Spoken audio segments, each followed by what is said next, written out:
ఆ సంవత్సరంలో విడుదలై అతి తక్కువగా అఖండ విజయం సాధించిన చిత్రాలలో ఒకటి జగదేక వీరుని కథ. 1961 ఆగస్టు 9న విడుదలయ్యింది. నిర్మాణ సంస్థ విజయ ప్రొడక్షన్స్. నిర్మాత దర్శకుడు కెవి రెడ్డి గారు. ఈ కథ మీలో చాలా మందికి తెలిసిందే. క్లుప్తంగా చెప్పుకోవాలంటే ఉదయగిరి యువరాజు ప్రతాప్. అతడికున్న ఒకే ఒక కల, తను చలువరాతి మేడలో తూగుటుయ్యాలపై కూర్చుంటే ఇంద్రకుమారి, నాగకుమారి, వరుణకుమారి, అగ్నితనయ తన చుట్టూ చేరి సేవలు చెయ్యాలి అని. తండ్రి కోపంతో అలాంటి దేవకన్యల్ని తెచ్చుకున్నప్పుడే నాకు కనిపించు అని ప్రతాప్ ని రాజ్యం నుంచి బహిష్కరిస్తాడు. ప్రతాప్ దేవకన్యలను అన్వేషిస్తూ వాళ్లు జలకాలాడే చోటికి పొరబాటున వెళ్లి శిల అయిపోతాడు. తల్లి ప్రార్థనలతో పార్వతీదేవి అతణ్ణి మామూలు మనిషిని చేస్తుంది. శాపగ్రస్త అయిన ఇంద్రపుత్రిక జయంతి తన చీర దోచిన ప్రతాప్ ని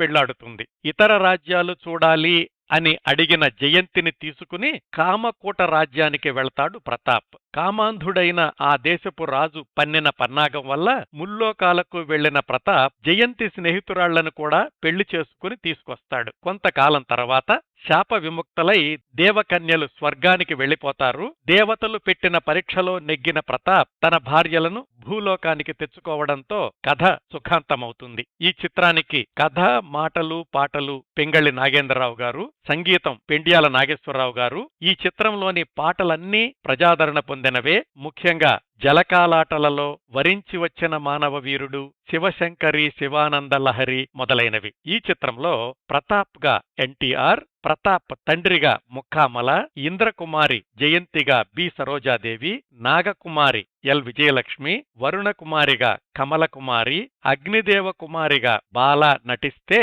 మరికొన్ని పాత్రల్లో రేలంగి, సిఎస్ఆర్, మిక్కిలినేని, ఋష్యేంద్రమణి, గిరిజ మొదలైన వారు కనిపిస్తారు. ఈ సినిమాని పలుమార్లు వీక్షించిన ప్రేక్షకులు ఈ తరంలో కూడా ఉండడం గమనార్హం.